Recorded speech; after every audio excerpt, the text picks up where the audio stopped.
North ഇന്ത്യയിൽ നടക്കുന്ന ഒരു യുദ്ധം, പാകിസ്ഥാൻ തുടങ്ങിയ ഒരു യുദ്ധം നടക്കുന്നു.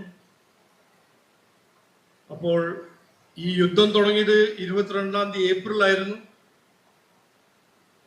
22 ഏപ്രിൽ 26 നിരപരാധിയായ സാധാരണക്കാർ പെഹൽഗാമിന് സഞ്ചരിക്കാൻ പോകുമ്പോൾ പാകിസ്ഥാനി ഭീകരവാദികൾ അവരുടെ മതം ചോദിച്ച് ക്രൂരമായി കൊന്നു. അന്ന് തുടങ്ങിയ യുദ്ധമാണ് ഇന്ന് നമ്മൾ കാണുന്നത്, കേൾക്കുന്നത്. ഇത് പാകിസ്ഥാൻ എത്രയോ കൊല്ലമായിട്ട് ചെയ്യുന്ന ഒരു കാര്യമാണ്. നിരപരാധികളെ കൊന്ന്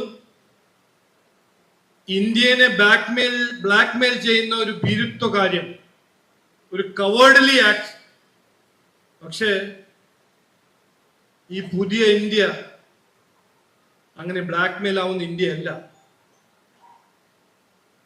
ഈ ഭീകരവാദത്തിനെതിരെ ഞങ്ങൾ ഇന്ത്യ ജയിക്കും. ഇതാണ് നമ്മുടെ ഒരു നാടിൻ്റെ ഒരു ദൗത്യം.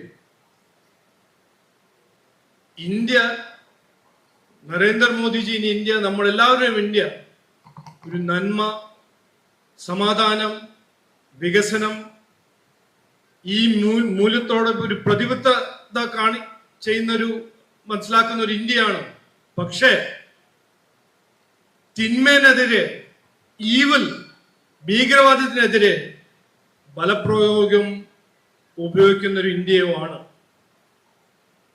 ഓപ്പറേഷൻ സിന്ദൂർ മിഞ്ഞാന്ന് രാവിലെ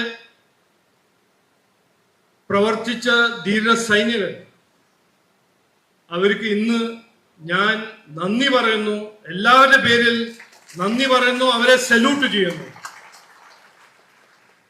എൻ്റെ ഒരു അഭ്യർത്ഥന, ഇവിടുന്ന് നമ്മളെല്ലാവരുടെയും ഒരു സപ്പോർട്ട്, എല്ലാ മലയാളികളുടെ സപ്പോർട്ട്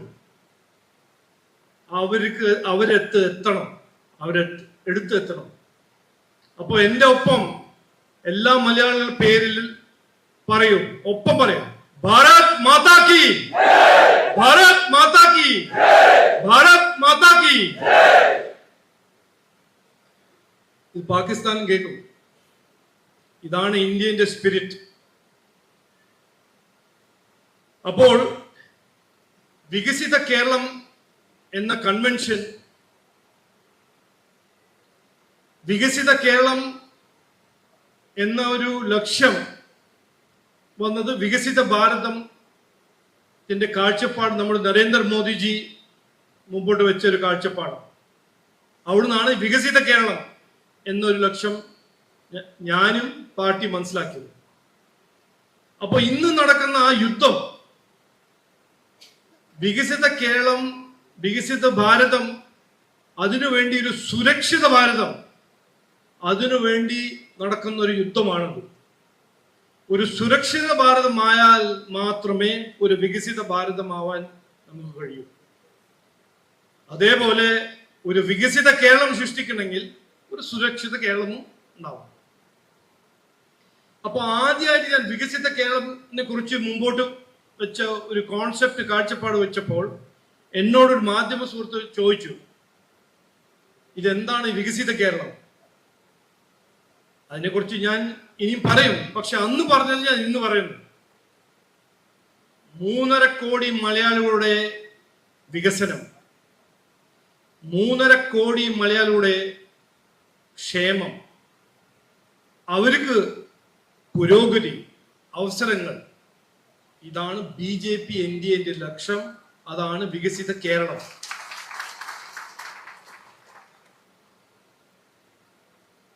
നാട് നന്നാവണം, മാറണം.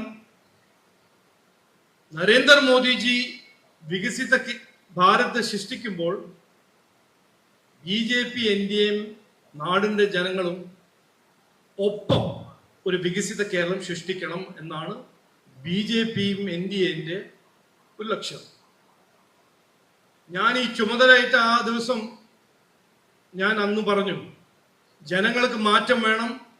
ജനങ്ങൾ വിശ്വസിക്കുന്നു BJP NDA ആ മാറ്റം കൊണ്ടുവരാൻ കഴിവുള്ള ഒരു പാർട്ടിയാണ്.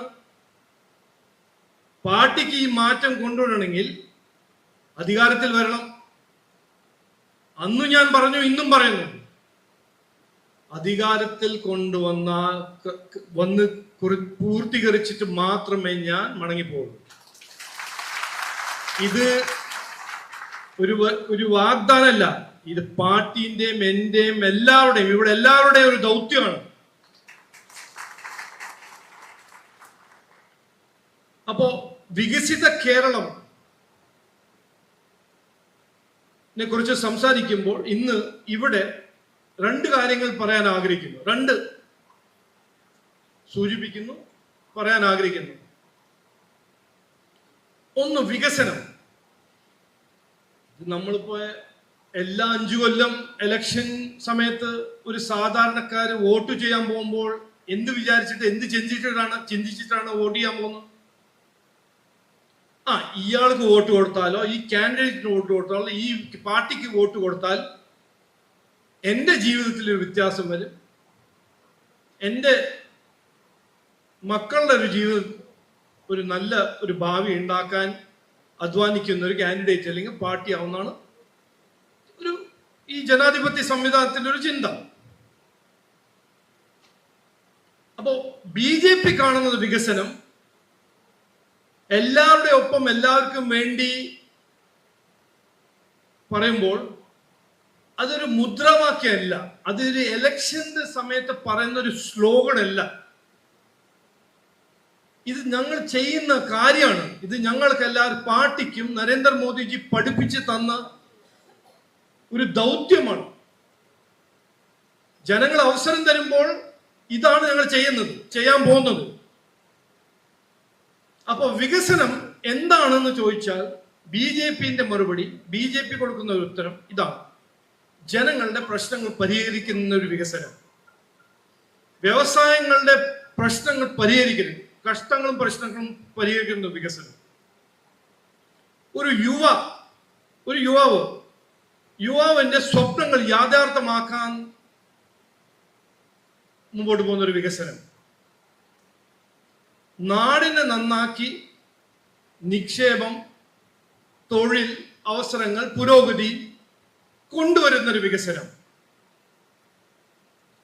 ഈ നമ്മുടെ ഗോഡ്സ് ഓൺ കൺട്രി, നമ്മുടെ പ്രിയപ്പെട്ട കേരളം നാടിന്റെ സാധ്യതകളെ യാഥാർത്ഥ്യമാക്കുന്ന ഒരു വികസനം.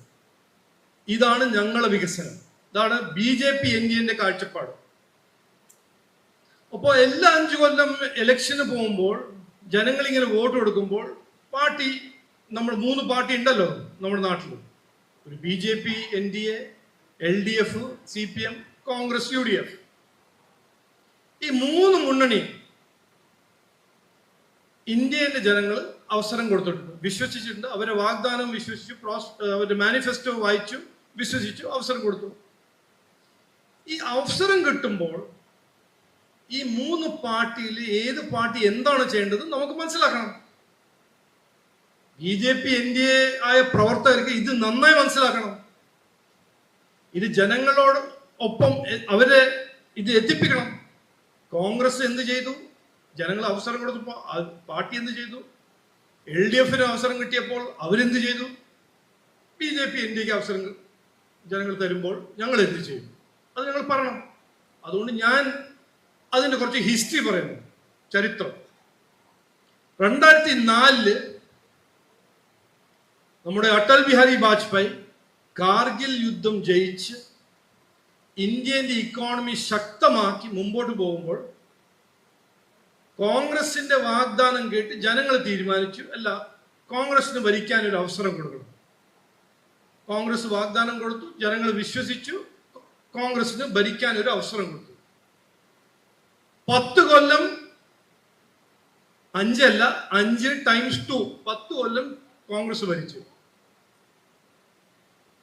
ആദ്യത്തെ 5 കൊല്ലം കോൺഗ്രസ് ഭരിക്കുമ്പോൾ ആരാണ് പിന്തുണ കൊടുത്തത്? CPM. ഈ 10 കൊല്ലം ജനങ്ങളെ വിശ്വസിച്ച് ഭരിക്കാൻ ഒരു അവസരം കൊടുപ്പോ കോൺഗ്രസ് എന്താ ചെയ്തത്? ആ കോൺഗ്രസ് സമയത്ത് 8 മന്ത്രിമാർ കേരളത്തിന്റെ മന്ത്രിമാരായിരുന്നു. കോൺഗ്രസും മുസ്ലിം ലീഗിന്റെ മന്ത്രിമാര്. അപ്പൊ 10 കൊല്ലം കോൺഗ്രസ് എന്ത് ചെയ്തു? ഈ ജനങ്ങളുടെ വിശ്വാസവും അവസരം കിട്ടിയപ്പോൾ കോൺഗ്രസ് എന്ത് ചെയ്തു? ഇത് മനസ്സിലാക്കണം. ഇത് എല്ലാവരോടും പോയി പറയണം. കോൺഗ്രസ് ആ ശക്തമായ ഇക്കോണമിനെ ലോകത്തിന്റെ 5 ഏറ്റവും ദുർബലമായ ഇക്കോണമി നമ്പർ 1 ആക്കി വെച്ചു ഇന്ത്യയിൽ. ഇൻഡിപെൻഡന്റ് ഇന്ത്യയുടെ ചരിത്രത്തിൽ കാണാത്ത വിലക്കയറ്റം, ഇൻഡിപെൻഡന്റ് ഇന്ത്യയുടെ ചരിത്രത്തിൽ കാണാത്ത തൊഴിലില്ലായ്മ, വന്ന നിക്ഷേപമെല്ലാം ഓടി മടങ്ങിപ്പോകും. 26/11 ടെറർ അറ്റാക്ക് സമയത്ത് നമ്മളുടെ ആർമിയും എയർഫോഴ്സും മിലിറ്ററിയും ബുള്ളറ്റ് പ്രൂഫ് ജാക്കറ്റ് ഇല്ലാത്ത സ്ഥിതി, ഫൈറ്റർ ജെറ്റ് ഇല്ലാത്ത സ്ഥിതി, എക്വിപ്മെന്റ് ഇല്ലാത്ത സ്ഥിതി. എന്നിട്ട് പാകിസ്ഥാൻ ഭീകരവാദി വരുമ്പോൾ എന്താണ് കോൺഗ്രസ് പറഞ്ഞത്? അത് പാകിസ്ഥാനി ഭീകരവാദിയല്ല, അത് RSS ചെയ്ത പണിയാണ്. അതാണ് അവർ ചെയ്തത്. 10 കൊല്ലത്തിൽ അവർ ചെയ്ത അഴിമതി, helicopter scam, Colgate scam, telecom scam, submarine scam, ഒരു സ്കാം വിട്ടില്ല. ആ 10 കൊല്ലം ചെയ്യുന്ന ഉള്ള സ്കാം അല്ല അവർ ചെയ്തു. അപ്പൊ ജനങ്ങൾ വിശ്വസിച്ചൊരു അവസരം കൊടുത്തപ്പോൾ ആ രാജവംശത്തിന്റെ പാർട്ടി ചെയ്തത് ഇതാണ്. 10 കൊല്ലം ഭരിച്ചപ്പോൾ ഇതാണ് ചെയ്തത്. 14 ജനങ്ങൾ പറഞ്ഞു മതിയായി, മടുത്തു, മാറ്റം വേണം. നരേന്ദ്രമോദിജിക്ക് ഒരു അവസരം കൊടുത്തു. അപ്പൊ ജനങ്ങള് നരേന്ദ്രമോദിജിനെ വിശ്വസിച്ചു. BJP NDAക്ക് ഒരു അവസരം കൊടുത്തു. എന്നിട്ട് എന്ത് നടന്നു? കഴിഞ്ഞ 10 വർഷത്തിനിടെ ഇന്ത്യ കൈവരിച്ച വലിയ കുതിപ്പ് നിങ്ങൾക്ക് എല്ലാവർക്കും അറിയാം. ലോകത്തിൽ ഒരു ആളുമില്ല ഇതറിയാത്ത. ഇന്ന് ഞാൻ ലോകത്തിലെ വേറെ രാജ്യത്ത് പോകുമ്പോൾ ഇന്ത്യക്ക് കിട്ടുന്ന ബഹുമാനവും ഇന്ത്യക്കാർക്ക് കിട്ടുന്ന ബഹുമാനം ഇതുവരെ ഇന്ത്യയുടെ ചരിത്രത്തിൽ ഉണ്ടായിട്ടില്ല. അതേ ഇന്ത്യ, ദുർബലമായ ഇക്കോണമി ഇന്ത്യ, ഈ 10 കൊല്ലം നരേന്ദ്രമോദിജി എന്ത് ചെയ്തു? ലോകത്തിന്റെ 4ാം നമ്പറിന്റെ ഇക്കോണമി ആക്കി മാറ്റി. കോൺഗ്രസ് സമയത്ത് 98% മൊബൈൽ ഫോൺ ഇമ്പോർട്ട് ചെയ്യുന്ന ഒരു ഇന്ത്യ ഇന്ന് കഴിഞ്ഞ കൊല്ലം 1,20,000 കോടി made in India phone export ചെയ്യുന്നു. ലോകത്തിലെ ഒരു ഒറ്റ കമ്പനി ഇല്ല, അത് ജപ്പാനാണോ, കൊറിയ ആണോ, യൂറോപ്പാണോ, USA ആണോ, ഇന്ത്യയിൽ ഒരു ഫാക്ടറി ഇല്ലാത്ത ഒരൊറ്റ കമ്പനി ഇല്ല. ഇന്ത്യയിൽ ഒരു R&D സെന്റർ ഇല്ലാത്ത ഒറ്റ ലോകത്തിന് വലിയ കമ്പനി ഇല്ല. 1000 കോടിക്കണക്കില് നിക്ഷേപം, 1000 കോടിക്കണക്കില്, ലക്ഷക്കണക്കില് തൊഴിൽ, ഇതെല്ലാം ഉണ്ടാക്കിയത് 10 കൊല്ലം. അതേ ഇന്ത്യ, വ്യത്യാസം BJP NDA നരേന്ദ്രമോദിജി, മറ്റേത് രാജവംശം കോൺഗ്രസ് പാർട്ടി, CPMന്റെ പിന്തുണയുള്ള കോൺഗ്രസ് പാർട്ടി. ഇവിടെ എന്താ നടന്നത്? 2016 മുതൽ ഇന്ന് വരെ ജനങ്ങൾ വിശ്വസിച്ചു. 2016 ബഹുമാനപ്പെട്ട മുഖ്യമന്ത്രിയും അദ്ദേഹത്തിന്റെ CPM പാർട്ടിക്ക് ഒരു അവസരം കൊടുത്തു. 9 കൊല്ലായി, 10ാമത്തെ കൊല്ലം ആവുന്നു അടുത്ത കൊല്ലം. ഇവിടെ എന്താ നടന്നത്? ജനങ്ങൾ വിശ്വസിച്ചു, അവസരം കൊടുത്തു. എന്ത് നടന്നു? ഇന്ന് കടമെടുക്കാണ്ട് ഒരു ഇഞ്ച് മൂവാൻ പറ്റാത്തൊരു സ്ഥിതിയാണ് നമ്മുടെ സംസ്ഥാന സർക്കാർ. 100 രൂപ ആശാ വർക്കേഴ്സ് അവരുടെ ശമ്പളത്തിൽ 100 രൂപ വർദ്ധിക്കണം എന്ന് പറയുമ്പോൾ അതിന് കാശില്ല. KSRTC ജീവനക്കാർക്ക് കൊടുക്കാൻ കാശില്ല. ഗവൺമെന്റ് പെൻഷനേഴ്സിന് വരുന്ന പെൻഷൻ 5, 6, 7 മാസം കഴിഞ്ഞിട്ട്. ഒരു ഒറ്റ അടിസ്ഥാന സൗകര്യം ഈ 9 കൊല്ലത്തിൽ ഈ സർക്കാർ ഉണ്ടാക്കിയിട്ടില്ല. ഒറ്റ ഒന്നും ഉണ്ടാക്കിയിട്ടില്ല. ഉണ്ടാക്കിയത് ആരാ? നരേന്ദ്രമോദിജി സർക്കാർ. 35 കൊല്ലം സ്റ്റക്കായി, 25 കൊല്ലം സ്റ്റക്കായ വിഴിഞ്ഞം പോർട്ട് ചെയ്ത് കാണിച്ചത് ആരാ? നരേന്ദ്രമോദിജി. ഇത് ഞാനല്ല പറയുന്നത്, മുസ്ലിം ലീഗിന്റെ കുഞ്ഞാലിക്കുട്ടി സാഹിബ് പറയുന്നു, അസംബ്ലിയിൽ പറയുന്നു, CPM-ന്റെ രാജവംശത്തിന്റെ മരുമകനോട് പറയുന്നു, ആകെ ഈ നാട്ടിലുണ്ടായത് ഒരു ഹൈവേ ആണ്, ആ ഹൈവേയും ചെയ്ത ആരാ? നിതിൻ ഗഡ്കരിജിയും നരേന്ദ്രമോദിജിയും. ഇതാണ് ഈ 10 കൊല്ലം ജനങ്ങൾ അവസരം കൊടുത്തപ്പോൾ ചെയ്ത പണി CPM. പിന്നെ ഇവിടെ പദ്ധതികളോ, ഒരു ഒറ്റ പദ്ധതി ശരിക്കും നടപ്പാക്കിയിട്ടില്ല. അവർ ചെയ്യുന്നത് എന്താണ്? നരേന്ദ്രമോദിജിന്റെ പദ്ധതി, അതിലൊരു സ്റ്റിക്കർ അടിക്കുക, ബഹുമാനപ്പെട്ട മുഖ്യമന്ത്രിന്റെ, വേറെ മന്ത്രിയുടെ സ്റ്റിക്കർ അടിച്ചിട്ട് ഇത് ഞങ്ങളുടെ പദ്ധതിയാണെന്ന് പറഞ്ഞ് നടക്കുക. ഒരു നാണമില്ലാത്ത ഇങ്ങനെ കണ്ടിട്ടുണ്ട്. ഒന്നും ചെയ്യണ്ടേ? ജനങ്ങളൊരു വിശ്വസിച്ച അവസരം കൊടുക്കുമോ? എന്തെങ്കിലും ഒന്നും ചെയ്യണ്ടേ? ഇല്ല, ചെയ്യില്ല, ചെയ്യാൻ പറ്റില്ല. ഈ 2 പാർട്ടിയും കഴിഞ്ഞ ചരിത്രം നോക്കിക്കോളൂ, പൊളിറ്റിക്കൽ രാഷ്ട്രീയ ചരിത്രം, കോൺഗ്രസ് ആണോ CPM ആണോ, അവർക്ക് ചെയ്യാൻ പറ്റില്ല. വികസനത്തിന്റെ ഒരു ശതമാനം അവർക്ക് ചെയ്യാൻ പറ്റില്ല. അത് എന്തുകൊണ്ട്? അവരുടെ രാഷ്ട്രം എന്ന് പറഞ്ഞാൽ അഴിമതി, പ്രീരണം, ഇത് മാത്രമേ അവർക്ക് ചെയ്യാൻ പറ്റുള്ളൂ. എന്നിട്ട് നുണ പറഞ്ഞ് ജനങ്ങളെ വിഡ്ഢിയാക്കി നടക്കുക. അപ്പോൾ ഞാൻ പറയാൻ ആഗ്രഹിക്കുന്നത് ഇതാണ്, ഈ വികസനം എന്ന് പറയുമ്പോൾ വികസനത്തിന്റെ കാഴ്ചപ്പാട് ഒരു പാർട്ടിക്ക് ഉണ്ടെങ്കിൽ, അത് ചെയ്ത് കാണിച്ചൊരു പാർട്ടി ഉണ്ടെങ്കിൽ, അത് ചെയ്യാൻ താല്പര്യമുള്ള ഒരു പാർട്ടി ഉണ്ടെങ്കിൽ, കഴിവുള്ള ഒരു പാർട്ടി ഉണ്ടെങ്കിൽ, അത് BJP NDA മാത്രമാണ്. ആരെന്തെങ്കിലും പറഞ്ഞാലും ഞാൻ ഡിബേറ്റ് ചെയ്യാൻ തയ്യാറാണ്. ഏത് പ്രവർത്തകരാണെങ്കിലും ഡിബേറ്റ് ചെയ്യാൻ തയ്യാറാവണം. അതാണ് സത്യം. ഈ 2 പാർട്ടിയും രാജവംശ പാർട്ടികളാണ്. CPM-ന്റെ മകളും മരുമകന്റെ ഒരു പാർട്ടി, ഇവിടെ മകനും മകളും മരുമകന്റെ ഒരു പാർട്ടി. ഇവരുടെ പ്രയോറിറ്റി എന്താണെന്ന് വെച്ചാൽ അഴിമതി. എങ്ങനെയെങ്കിലും ജനങ്ങളെ വിട്ടിയാക്കി വിഭജിച്ച് സമുദായം എന്ന് പറഞ്ഞ് വിഭജിച്ച് എങ്ങനെയെങ്കിലും കാശുണ്ടാക്കുക. ഇത് ഞാൻ രാഷ്ട്രീയത്തിന് വേണ്ടിയല്ല പറയുന്നത്, ഇതാണ് സത്യം. ഫാക്ട് നോക്കിയാൽ മതി, ഫാക്ട് നോക്കി പഠിച്ച് മനസ്സിലാക്കിയാൽ മതി. ഇതാണ് സത്യം. രണ്ടാമത്തെ കാര്യം പറയാൻ ആഗ്രഹിക്കുന്നത്, എല്ലാവരുടെയും ഒപ്പം എല്ലാവർക്കും വേണ്ടി. BJP-ന്റെ കാഴ്ചപ്പാട് ഞാൻ പറഞ്ഞ പോലെ എല്ലാവരുടെ ഒപ്പം എല്ലാവർക്കും വേണ്ടി വികസിത കേരളം. 2014 നരേന്ദ്രമോദിജി പ്രധാനമന്ത്രി ആയപ്പോൾ അദ്ദേഹം അന്ന് പറഞ്ഞു, ഇന്നും അങ്ങനെ അദ്ദേഹം അധ്വാനിക്കുന്നു. അദ്ദേഹം എന്ന് പറഞ്ഞു, സബ്കാ സാത്ത് സബ്കാ വികാസ് ആണ് ഈ പാർട്ടിന്റെ മോട്ടോ.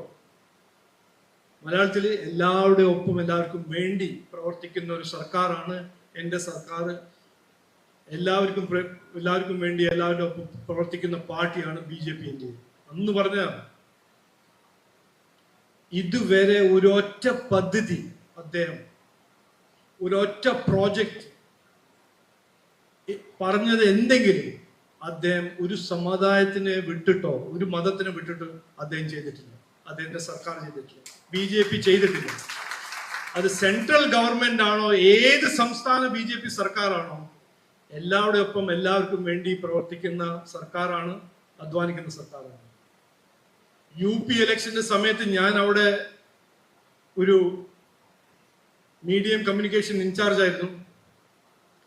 അവിടെ ഇലക്ഷൻ സമയത്ത് പ്രവർത്തിക്കുമ്പോൾ എന്നോട് പറഞ്ഞത് ഞാൻ കണ്ടുപിടിച്ചു, PM ആവാസ് യോജനയുടെ ഏറ്റവും വലിയ ബെനിഫിഷ്യറീസ് UP-യിൽ മുസ്ലിം സമുദായത്തിന്റെ സ്ത്രീകളാണ്, മഹിളകളാണ്. ഇതാണ് BJP ചെയ്യുന്ന കാര്യം, ഇതാണ് നമ്മുടെ ഒരു ഐഡിയോളജി. ഞങ്ങൾ ചെയ്യുന്നു. പക്ഷേ ഇവിടെ ഈ LDF-ഉം കോൺഗ്രസ് പറഞ്ഞെന്താ, BJP NDA വർഗീയവാദി പാർട്ടിയാണ്. അതെങ്ങനെ? ആരാണ് വർഗീയവാദി? ഈ നാട്ടിൽ ആ വർഗീയവാദി പാർട്ടി ഉണ്ടെങ്കിൽ അത് കോൺഗ്രസ് പാർട്ടിയാണ് ഏറ്റവും വലിയ വർഗീയവാദി പാർട്ടി. നമ്മുടെ സമുദായത്തിനെല്ലാം വിഭജിച്ച് 65 കൊല്ലം ജനങ്ങളെ വിഡ്ഢിയാക്കി നുണ പറഞ്ഞ് നടക്കുന്ന പാർട്ടിയാണ് കോൺഗ്രസ് പാർട്ടി. അതിന്റെ എത്രയോ ഉദാഹരണം പറയാനുണ്ട്. അതാണ് സത്യം. കോൺഗ്രസ് പാർട്ടി 610 ജനങ്ങൾ മുനമ്പം, ഒരു ഉദാഹരണം പറയാൻ, 610 ജനങ്ങൾ മുനമ്പം ക്രിസ്ത്യൻ കുടുംബങ്ങളാണ്. 35 കൊല്ലം അവരുടെ ഒരു പ്രോപ്പർട്ടി വഖഫ് ബോർഡ് എടുക്കാൻ ശ്രമിക്കുമ്പോൾ അവര് കൊടുക്കുന്ന വോട്ട് കോൺഗ്രസിന്, കോൺഗ്രസ് എംപിനെ ജയിപ്പിക്കുന്നു, കോൺഗ്രസ് MLA ജയിപ്പിക്കുന്നു. പക്ഷെ 35 കൊല്ലം കോൺഗ്രസ് ഒരു ചുക്കും ചെയ്തില്ല അവര് ആ പ്രശ്നം പരിഹരിക്കാൻ. ഒന്നും ചെയ്തില്ല. അങ്ങനെ ശരി, നോക്കാം ഇലക്ഷന്റെ സമയത്ത് വരും, നോക്കാമെന്നും പറയും. എന്നിട്ട് ഇലക്ഷൻ സമയത്ത്, ഇലക്ഷൻ കഴിഞ്ഞിട്ട് അതങ്ങ് മറക്കും. 35 കൊല്ലം നടന്നതാണ്. അതിനെ പരിഹരിക്കാൻ BJP NDA പാർലമെന്റിൽ ഒരു വഖഫ് അമെൻഡ്മെന്റ് ബില്ല് കൊണ്ടുവരുമ്പോൾ ആരാണ് ആ ബില്ലിനെ എതിർക്കുന്നത്? അതേ കോൺഗ്രസ് പാർട്ടി, അതേ കോൺഗ്രസ് MP. ആ 610 ജനങ്ങളുടെ കുടുംബങ്ങളുടെ വോട്ട് കിട്ടി ജയിച്ച കോൺഗ്രസ് MP ആണ് അവരെ വഞ്ചിക്കുന്നത്. അപ്പൊ നാണമല്ലേ ജനങ്ങളെ 35 കൊല്ലം വിഡ്ഢിയാക്കി വാഗ്ദാനം കൊടുത്ത് ഇങ്ങനെ വഞ്ചിക്കുന്നത്? അതാണ് സത്യം. അതോ എന്തുകൊണ്ടാണ് അവര് ചെയ്തത്? അവര് തീരുമാനിച്ചു ഇത് 610 വോട്ടല്ലേ, അത് സാരില്ല, നമുക്ക് അവിടെ വലിയ വോട്ട് ബാങ്ക് ഇല്ലേ, അത് നോക്കി നടക്കാം നമുക്ക്. അപ്പൊ ഈ നാട്ടില് വർഗീയവാദി ഒരു പാർട്ടി ഉണ്ടെങ്കിൽ, ജനങ്ങളെ വിഡ്ഢിയാക്കി നമ്മുടെ സമുദായത്തിനെല്ലാം വിഭജിച്ച് നടക്കുന്ന ഒരു പാർട്ടി 65 കൊല്ലമായിട്ട് ചെയ്യുന്ന ഒരു പാർട്ടി ഉണ്ടെങ്കിൽ അത് കോൺഗ്രസ് പാർട്ടിയാണ്. അതാണ് സത്യം. എന്നിട്ട് അത് ഇപ്പോ കോൺഗ്രസും ലെഫ്റ്റിൽ ഒരു കോമ്പറ്റീഷൻ. ആരാണ് ഏറ്റവും വലിയ പ്രീണ പാർട്ടി? അവർക്ക് വികസനത്തെ കുറിച്ച് പറയാനുണ്ടോ? ഇല്ല, ഒന്നുമില്ല. ഒന്നും ചെയ്യാനില്ല, ഒന്നും പറയാനുമില്ല, മുമ്പോട്ടൊന്നും വെക്കാനുമില്ല, ഒരു പുതിയ ഐഡിയ ഒന്നുമില്ല. ഹമാസിന്റെ എതിരെ ഞാൻ പറഞ്ഞാൽ ഞാൻ പെട്ടെന്ന് ബഹുമാനപ്പെട്ട മുഖ്യമന്ത്രി പറയും ഞാൻ വർഗീയവാദിയാണ്. അതെങ്ങനെ? പാകിസ്ഥാനി ഭീകരവാദിനെ കുറിച്ച് ഞങ്ങൾ പറഞ്ഞാൽ ന്യായീകരിക്കാൻ ഇറങ്ങും. ഡൽഹിയിൽ നിന്ന് മരുമകൻ, ഇവിടുന്ന് സ്റ്റേറ്റ് പ്രസിഡന്റ്, ബാംഗ്ലൂരിൽ നിന്ന് അവിടുത്തെ മുഖ്യമന്ത്രി. അപ്പൊ വർഗീയവാദി ജനങ്ങളെ വിഭജിച്ച് വിഡ്ഢിയാക്കി നുണ പറഞ്ഞ് നടക്കുന്ന ഒരു പാർട്ടിയാണ് ഈ കോൺഗ്രസും ലെഫ്റ്റും. BJP NDA എല്ലാവരുടെ ഒപ്പം എല്ലാവർക്കും വേണ്ടി പ്രവർത്തിക്കുന്ന പാർട്ടിയാണ്. ഈ ജനറൽ അസിഫ് മുനീർ എന്ന് പറഞ്ഞ ഒരു സാധനമുണ്ട് പാകിസ്ഥാനിൽ. അയാള് ഈ യുദ്ധം ഒരു മുസ്ലിം വേഴ്സസ് ഹിന്ദു യുദ്ധമായിട്ടാണ് പ്രൊപ്പഗൻഡ ചെയ്തത്, ശ്രമിക്കുന്നു. പക്ഷേ മലയാളി മുസ്ലിമോ ഇന്ത്യൻ മുസ്ലിം പാകിസ്ഥാനി മുസ്ലിം അല്ല. ഇന്ന് ഒരു മലയാളി ആണെങ്കിൽ നമ്മുടെ നാടിനെ കുറിച്ച് ചിന്തിക്കാനും നാടിനെ രക്ഷിക്കാനും നാടിന് വേണ്ടി കാര്യങ്ങൾ ചെയ്യാനും എല്ലാവർക്കും ഒരു കഴിവുണ്ട്. ഞാൻ ജനറൽ അസിഫ് മുനീറോ കോൺഗ്രസ്സുകാരോട് ഞാൻ പറയും. അപ്പൊ എല്ലാവരുടെ ഒപ്പം എല്ലാവർക്കും വേണ്ടി പ്രവർത്തിക്കുന്ന പാർട്ടി BJP ആണെന്ന് ഈ സത്യവും ജനങ്ങളുടെ എത്തിപ്പിക്കണം. വികസനം എല്ലാവരുടെ ഒപ്പം എല്ലാവർക്കും വേണ്ടി പ്രവർത്തിക്കുന്ന പാർട്ടിയാണ് BJP NDA. ഇതാണ് ഈ വരുന്ന തെരഞ്ഞെടുപ്പിൽ നമ്മുടെ ഏറ്റവും പ്രധാനപ്പെട്ട മെസ്സേജ്. ഇതിനെക്കുറിച്ച് ഞങ്ങൾ ഡിബേറ്റ് ചെയ്യാൻ തയ്യാറാണ്. അത് ആരാണെങ്കിലും. എന്റെ മലയാളം മറ്റേ മലയാളം അങ്ങനെ ഒരു ശുദ്ധ മലയാളം അല്ലെങ്കിലും ഈ വികസിത കേരളത്തിനെ കുറിച്ച് ഞാൻ ഡിബേറ്റ് ചെയ്യാൻ തയ്യാറാണ്. ആടൊപ്പം അത് മുഖ്യമന്ത്രിയാണോ, മുഖ്യമന്ത്രിയുടെ മരുമകനാണോ, അത് കോൺഗ്രസിന്റെ മകനാണോ മരുമകനാണോ, ആരുടെ ഒപ്പം ഞാൻ തയ്യാറാണ്. നമ്മളെല്ലാവരും തയ്യാറാണ്. അപ്പൊ ഞാൻ പറയാൻ ആഗ്രഹിക്കുന്നത് ജനങ്ങൾക്ക് ഇവിടെ മാറ്റം വേണം, നാട് തന്നാണെന്ന് എല്ലാവർക്കും ഒരു ആഗ്രഹമുണ്ട്. അടുത്ത 5-6 മാസം നമ്മൾ അധ്വാനിച്ചാൽ ഈ മാറ്റം കൊണ്ടുവരാൻ നമുക്കൊരു നല്ല വെല്ലുവിളി മാത്രമല്ല ഒരു അവസരമായിട്ട് നമുക്ക് കിട്ടും. അതിന് അധ്വാനിക്കണം. നിങ്ങൾ 100% അധ്വാനിച്ചാൽ ഞാൻ 500% അധ്വാനിക്കാൻ തയ്യാറാണ്. അധ്വാനിക്കണം. ആ വീഡിയോയിൽ പറഞ്ഞ പോലെ നിരാന്ത പരിശ്രമം, നമ്മുടെ സത്യം മുമ്പോട്ട് വെക്കുക, നമ്മൾ ചെയ്ത കാര്യങ്ങൾ മുമ്പോട്ട് വെക്കുക, ഇവരെ നുണയെ എക്സ്പോസ് ചെയ്യുക, ഇവരുടെ വർഗീയവാദി പ്രീണ രാഷ്ട്രം എക്സ്പോസ് ചെയ്യുക. ഞങ്ങൾ ചെയ്യുന്ന കാര്യങ്ങളും നരേന്ദ്രമോദി ചെയ്ത കാര്യങ്ങളും മുമ്പോട്ട് വയ്ക്കുക. ഇതാണ് BJPന്റെ ഈ വരുന്ന തെരഞ്ഞെടുപ്പിന്റെ വികസന സന്ദേശം. ജനങ്ങൾക്ക് എനിക്കൊരു സംശയമില്ല, ജനങ്ങൾ മാറ്റം വേണമെന്ന്. ആ മാറ്റം നമുക്കാണ് കൊണ്ടുവരാൻ നമുക്കൊരു കഴിവുള്ള പാർട്ടി. അവസാനം ഞാൻ പറയാൻ ഒരു ചെറിയ പോയിന്റ് പറയാൻ ആഗ്രഹിക്കുന്നു. ഞാൻ ഈ ചുമതലയേറ്റ ദിവസം പറഞ്ഞു, ഞാൻ ഇവിടെ നേതാവാവാനല്ല വന്നിരിക്കുന്നത്. എനിക്ക് നേതാവാൻ ഒരു ആഗ്രഹവും താല്പര്യവുമില്ല. പക്ഷേ വികസിത കേരളം സൃഷ്ടിക്കാൻ ആഗ്രഹമുണ്ട്, താല്പര്യമുണ്ട്, കഴിവുണ്ട്. ഇവിടെ ഞാൻ വന്നിരിക്കുന്നത് വികസിത കേരളത്തിന് വേണ്ടി, സൃഷ്ടിക്കാൻ വേണ്ടി, പാർട്ടീനെ ജയിപ്പിക്കാനും അധികാരത്തിൽ കൊണ്ടുവരാൻ വേണ്ടി ആത്മാർത്ഥമായ പ്രവർത്തിക്കുന്നവരെ നേതാവ് ആക്കാനാണ് വന്നിരിക്കുന്നത്. ജയിക്കുക അല്ലെങ്കിൽ ജയിപ്പിക്കുക, അതാണ് നമ്മുടെ എല്ലാവരുടെ ഒരു ദൗത്യവും കടമ. അത് മനസ്സിലാക്കി മുമ്പോട്ട് പോകണം, അധ്വാനിക്കണം. ഇനി മാറാത്തത് ഈ നാട്ടിൽ മാറണം എന്ന് പറഞ്ഞ് വാക്ക് ചുരുക്കുന്നു. എല്ലാവർക്കും നമസ്കാരം, നന്ദി, ജയ് ഹിന്ദ്, ഭാരത് മാതാ കി, ഭാരത് മാതാ കി.